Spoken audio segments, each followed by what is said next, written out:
All right. I'm gonna help you guys learn what um. Just give me a second.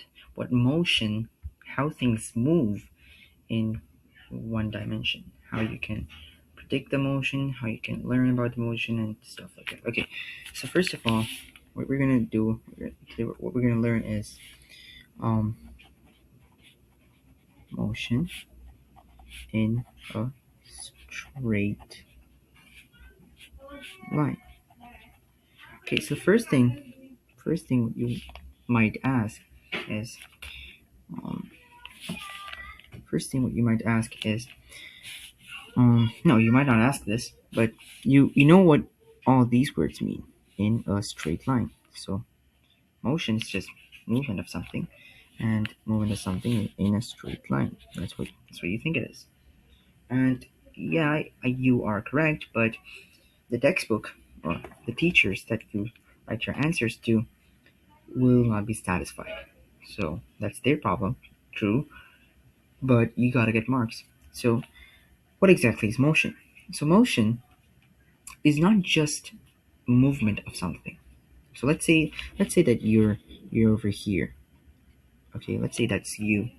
Okay, and let's say it's 1 p.m. right now, and you're in this place called A. Okay, this place called A. Now, 10 minutes pass, so it's 1:10 p.m. and you're still in place A. So look at that, you're still in place A. So did you move? No, you didn't. You're still in the same place. So is there motion? No, there's not.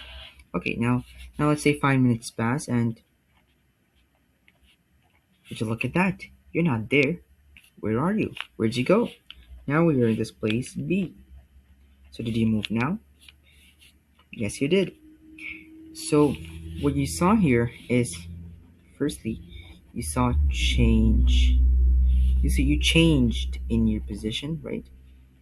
So change in position, right?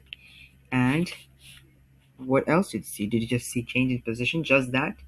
No, you change in position with time.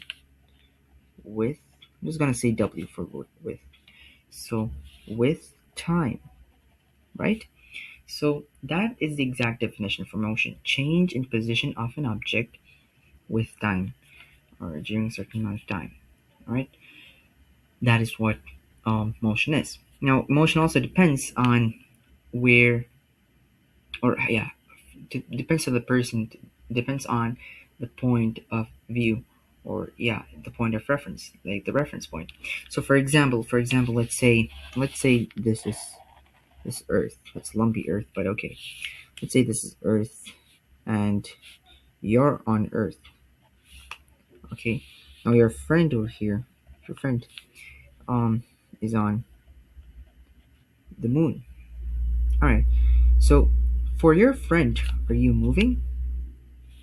Yes, you are, because because the um moon is revolving the Earth, and yeah, the moon is revolving the Earth, and for you as well, your friend is moving because the moon for you the moon is also revolving on the Earth. So that means both of these guys are moving around each other. So for you guys, it'll be each of you will be in motion.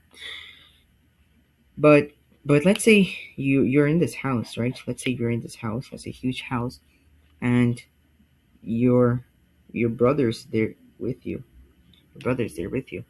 So for him, are you moving? No, you're not. No, you're not, because you're stationary. You're on Earth. Nothing's moving. So for your brother, you're not moving, and for you, your brother's not moving. But for your friend over here, you and your brother, both of you guys are moving because the whole Earth is moving. That's just the concept of frame of reference. So the motion definition is just change in position of an object with time, and it depends on the frame of reference and where the observer is viewing from. All right, let's move on. Um, now,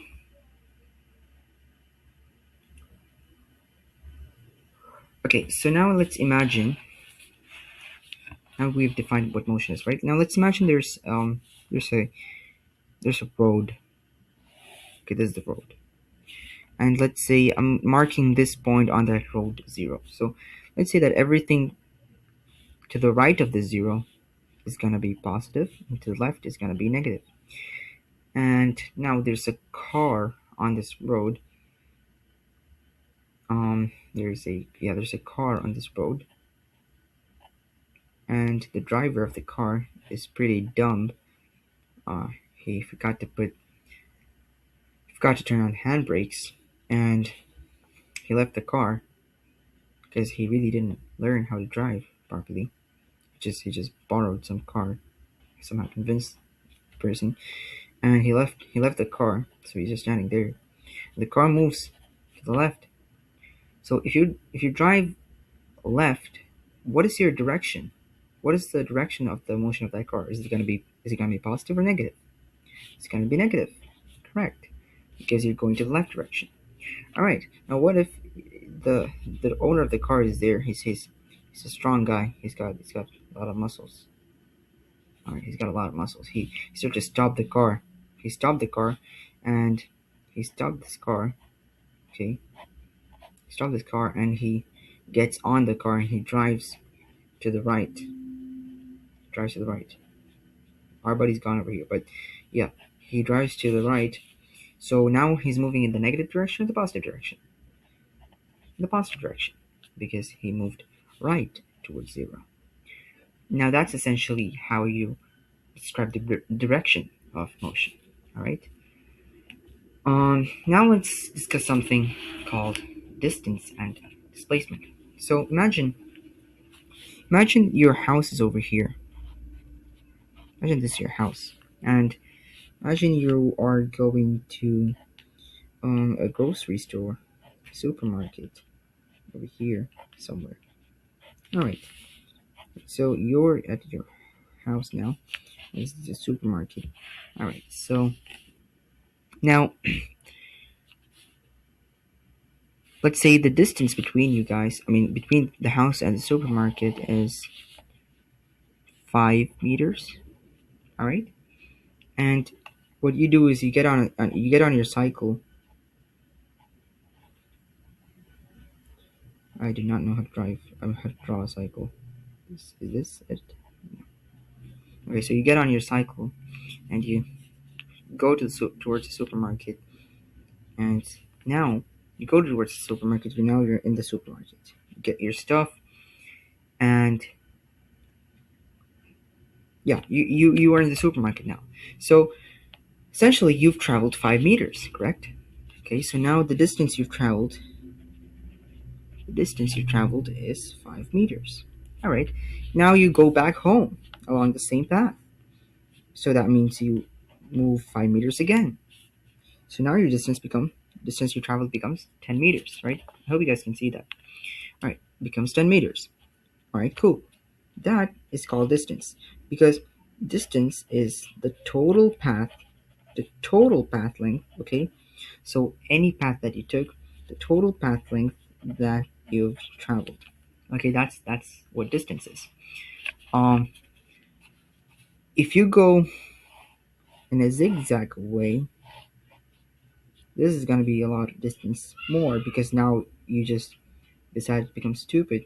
You don't want to go faster. You want to go slower because you want to meet some of your friends, and a dog or a cat, right? A cat. You want to have some fun with your friends and stuff. So you go around a longer distance. Let's say you took around 20 meters. That is your total distance, the total path you covered. What about displacement? Displacement is displacement is the distance between where you started, which is called the initial point. Right? So displacement is the distance between the initial point and where you ended, the final point. Okay? So if you look at the first case where you took your cycle, you went straight to the supermarket, and you came back home with your stuff, right? The distance between the initial point and final point is zero because you came back to where you started. So displacement is going to be zero. Even if you took the stupid path of the zigzags, you came back home, it's still going to be zero.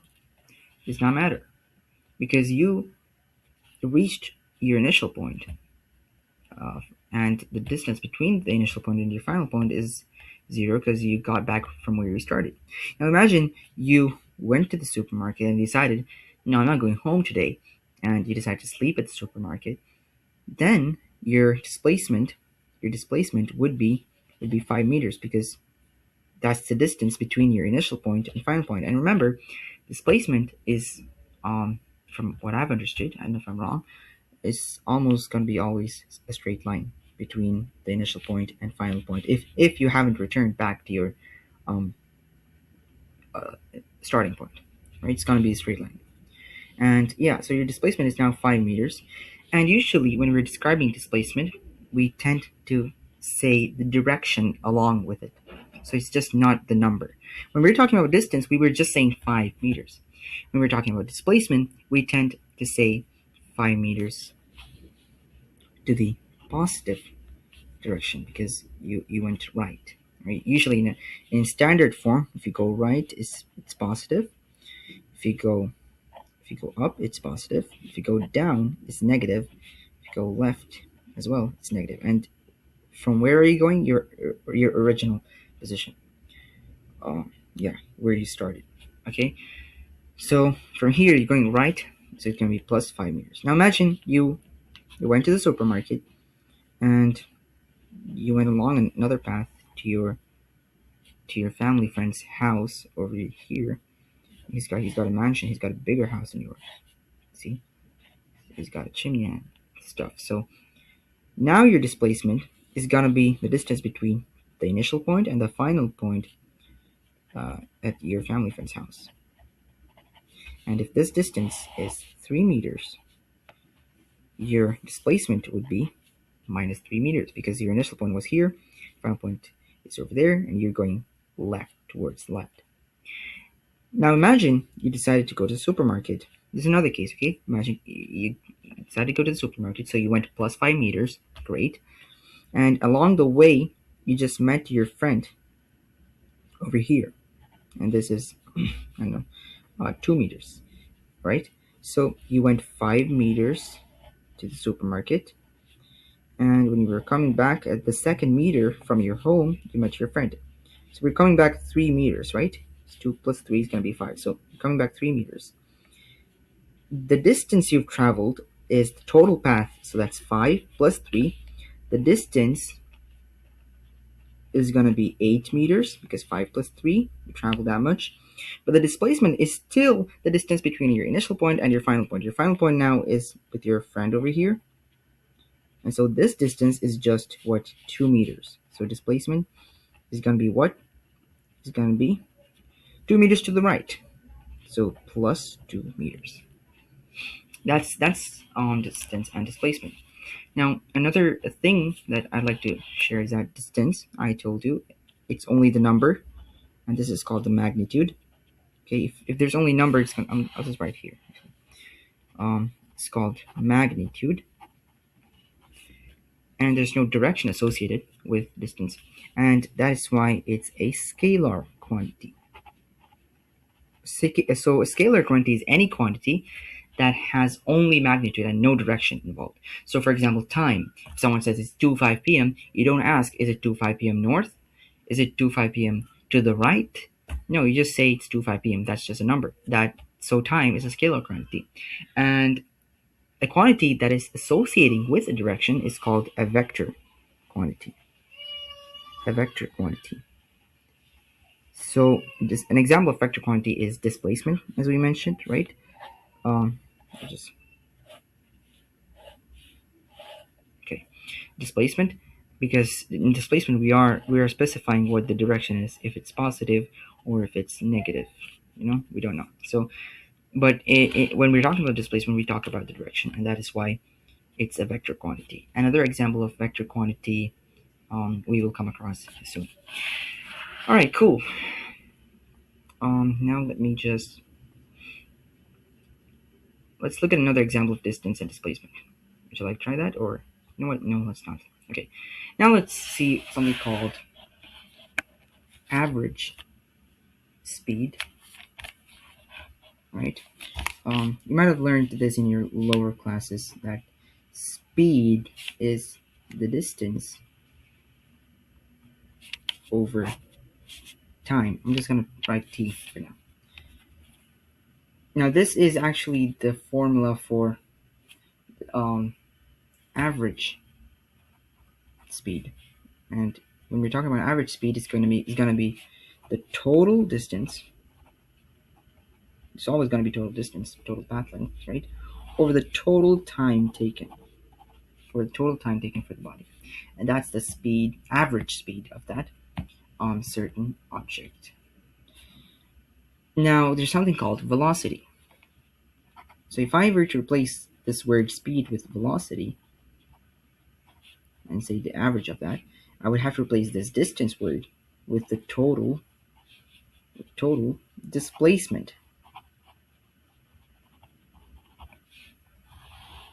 And the time remains same because that doesn't really change over total time taken. That's what the average velocity is. So from here you can see that this average speed is total distance over total time, and because distance is a scalar quantity, both of these, time and distance, are scalar quantity, this is going to be scalar quantity. So we don't talk about direction while talking about speed.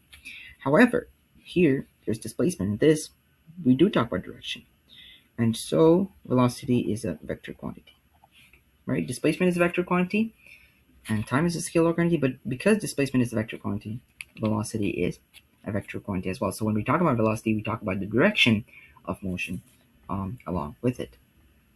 Great. Now let's move on. This we were talking about average velocity and average speed. There's something called so imagine let's say imagine you are running. That's not how you run. Hold on. How do you run? This. Yeah. I do not know how you run. So you run like this. One hand is going to be there. One hand is going to be there. Yeah, there you go. Imagine you're running, and you run, and you finally reach your finish line.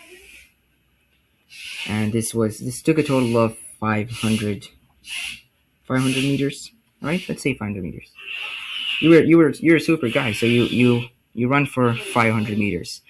So what's happening here is that what was happening here? Oh my god. Yeah.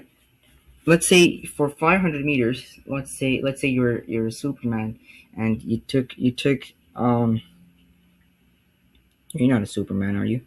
Let's say you took 50 seconds to run 500 meters. Is that a long time? I did not know that's a long time. Let's say you took 50 seconds to run 500 meters. So your average speed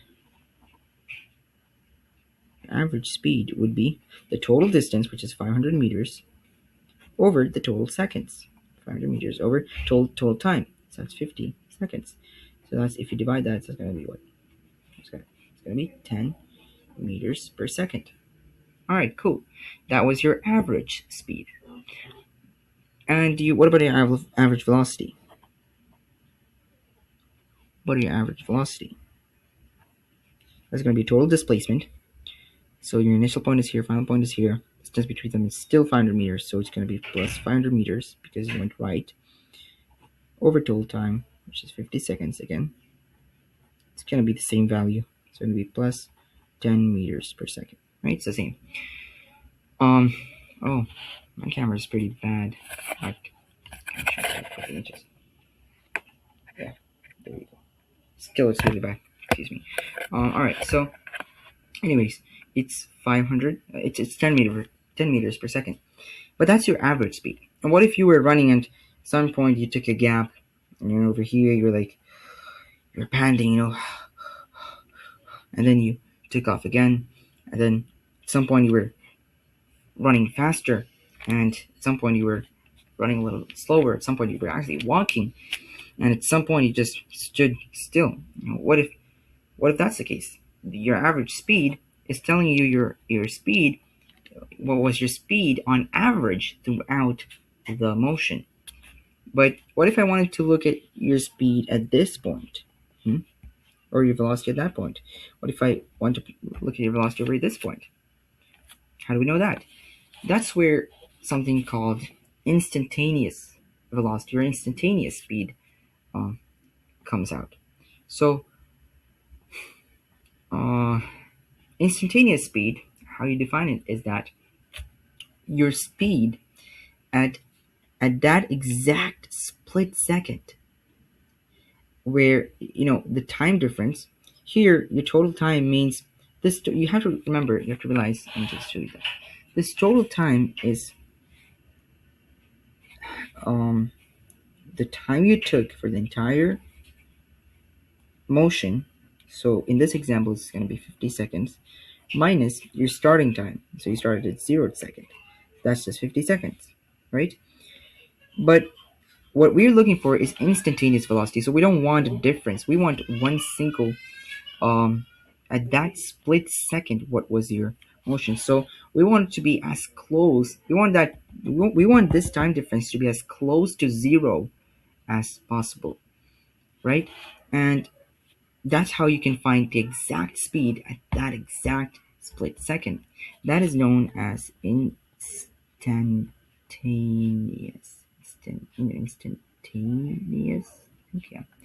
Instantaneous speed or velocity, right?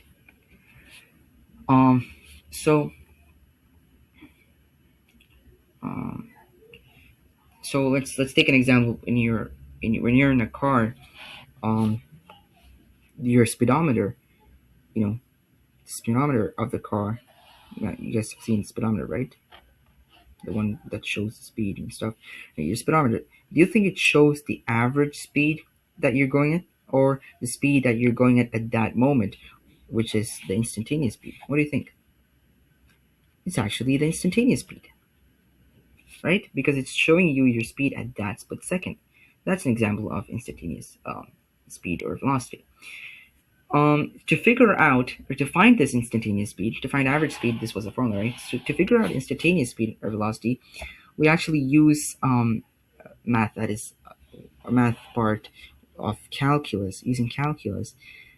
And you don't really need to know much about it, but this is essentially the formula. Let me just write it down here. So when we're talking about velocity, instantaneous velocity, it's the derivative of x over the derivative of time. How did this come? So this is actually expressed like this: velocity is equal to the limit. So you're limiting time. You're as time tends to 0. So you're making time as close to 0 as possible, and you're making it infinitely. You're making it really small. Okay, you're making it really small. So this is just that times the delta x over delta t. Delta x is just delta x means the rate. Wait, I'll just write it down. The x final minus the x initial, or any two difference between any 2 points. This is the rate of change. All right, delta x over delta t. Same. This is just tf minus ti, or t2 minus t1. All right. So this we can simplify to write this derivative of x over derivative of t. That is instantaneous velocity, and that's the same for where x is position. Okay, and hold on a minute. Okay, so this is the tiny change. So this says that it's the tiny change in position divided by a tiny split second of time. That'll give you that exact speed at that exact moment. Okay. You don't have to look into this for now. That's if you want to know more about that concept. That's what it is. All right. Cool. What's next? Um. Then you have, well, something called um. So you know what? Let's just come back to this example. You know where you over here you were speeding up and slowing down. What do you think you were doing? You were changing your velocity with time, right? You were changing your speed with time. That change of velocity with time has something has a term in physics. What do you think that is? It's velocity over time. So what do you think that is? It's change in velocity over time. It's called acceleration. All right, that's called acceleration. So in I think in everyday terms, acceleration just means speeding up. In physics, it doesn't necessarily mean speeding up. It means the changing of velocity. So even if you have a constant velocity, if you have a constant velocity and you're speeding up or slowing down, you are accelerating or decelerating in everyday terms. But still, both those changes is called acceleration, right? In fact, if you're slowing down more or you're accelerating in the negative direction, like if you're accelerating more in the opposite direction of your velocity, that means you're slowing down, and that phenomenon is called retardation. So um, that's what that is. Okay, I'm just looking at what I have to cover next. Okay, imagine you are driving your car. Imagine you're driving your car. Okay, let's say you're driving your car. This is not a hill. It's a straight road. I just don't have. I just face the camera like this. Um, what? All right. Sorry about that. Okay, so the car is moving on a straight road. And imagine you are driving the car, but you're driving backwards. Right? So driving backwards. So that means you're going in the negative direction, right? So your velocity is going to be negative, right? Because your displacement is going backwards. That means velocity is going to be negative. Now you step on the gas pedal and you start flying backwards faster and faster. All right. So you're in reverse gear and you step on the gas pedal and you're going backwards really fast. So you are speeding up, and if you're speeding up, is your acceleration gonna be positive or is it gonna be negative? What do you think? If you think it's let's just if you think it's positive, then you are kind of wrong because the answer is actually negative. Okay. The why? Okay. You know what? Let's just see why it's so. Acceleration, as I said, isn't just about speeding up or slowing down. It's about what direction you are pushing the velocity. So think of acceleration like like your friend like your friend over here, right? Imagine your friend is pushing your car towards the left. So that means you're already moving backwards, and your friend is pushing the car backwards in the negative direction. That means the acceleration is in the negative direction. And if your friend is standing here and you're gonna hit him, but then he's strong, he's got all the muscles and stuff, he's strong, he's gonna push you forward in the positive direction. Your acceleration is in the positive direction. Alright? I don't think you guys can see that. Can you guys see that? Hold on. This is not focusing at all. Okay, so yeah, I think that's I think you guys understood that.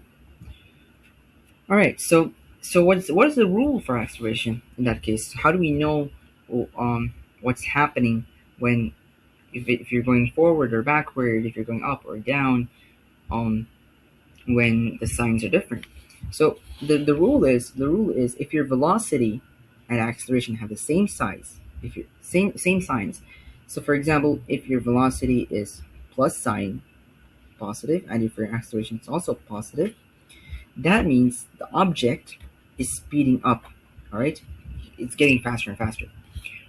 But if your velocity and acceleration have different signs, so for example, if your velocity is positive, acceleration is negative, or if your velocity is negative and your acceleration is positive, then the object is slowing down.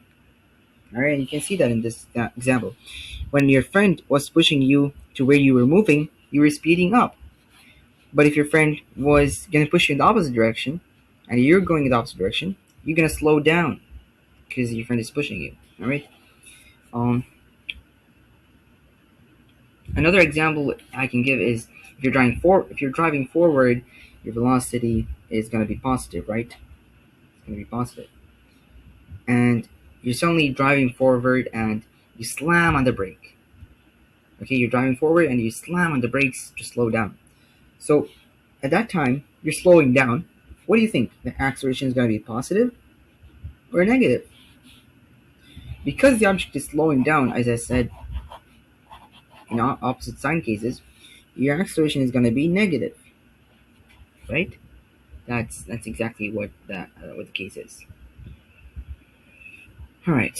Now let's think. Okay. Now let me show you guys some graphs. Let me just flip page over here. Wow, this pen is pretty messy. Okay.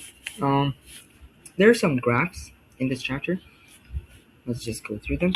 So the first graph I want to show you is the position time graph. So obviously, the graph has two axes. Excuse my drawing. So this is the position time graph. The position is denoted by x.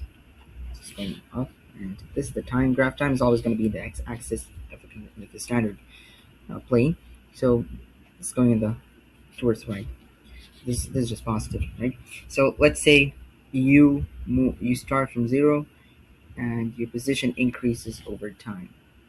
All right. So this um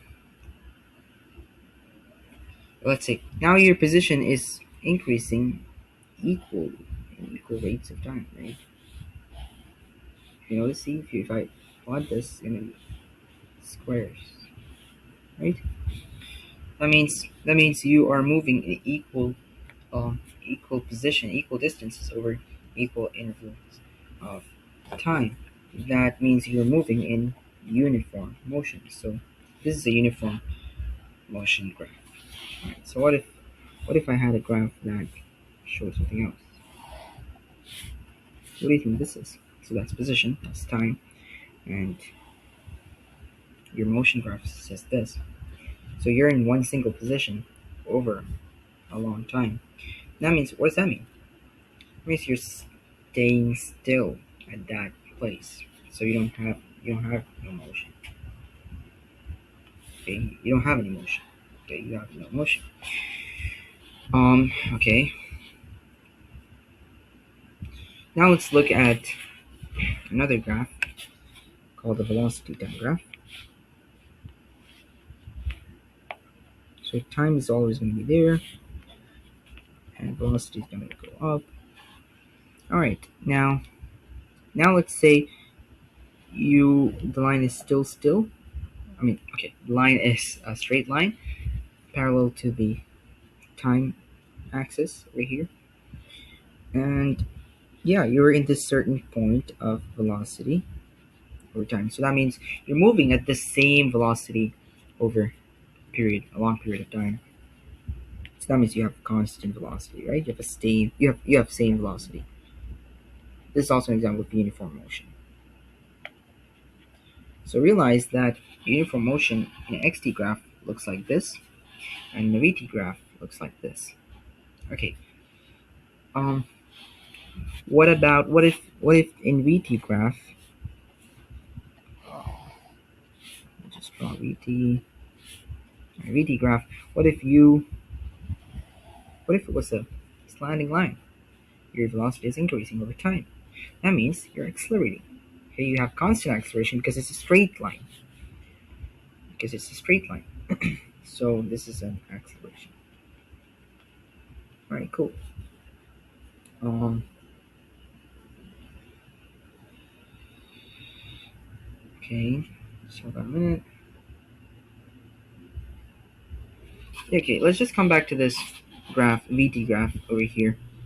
Let's say your velocity here was plus 10, right? Plus 10 meters. Okay, and this time is 5 seconds.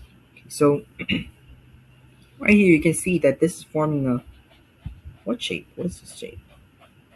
It's a rectangle. So I can figure out the area of this rectangle, right?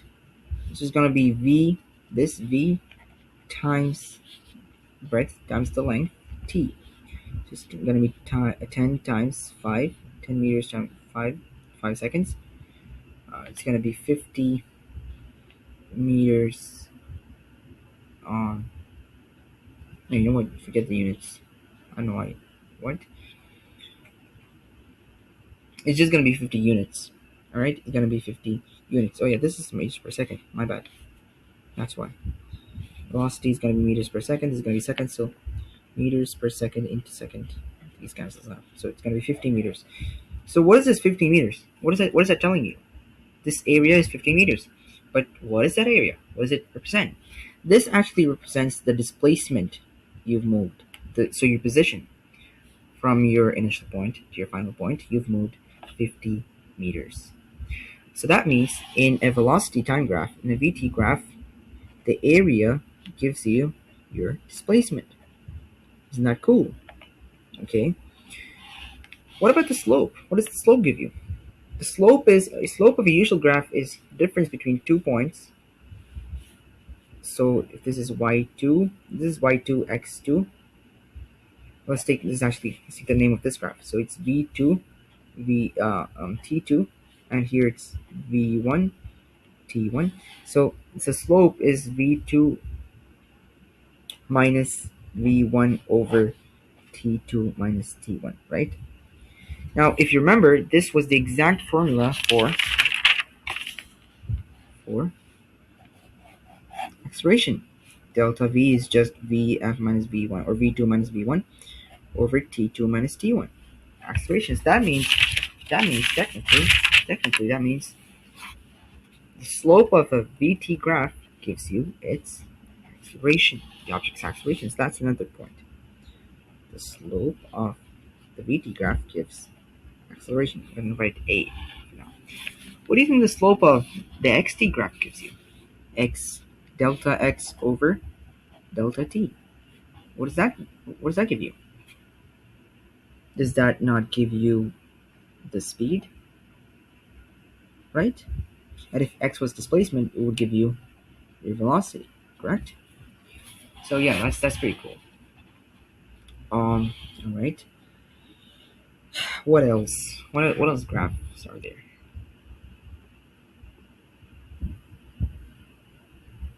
Oh yeah, there's the AT graph. Which isn't really used.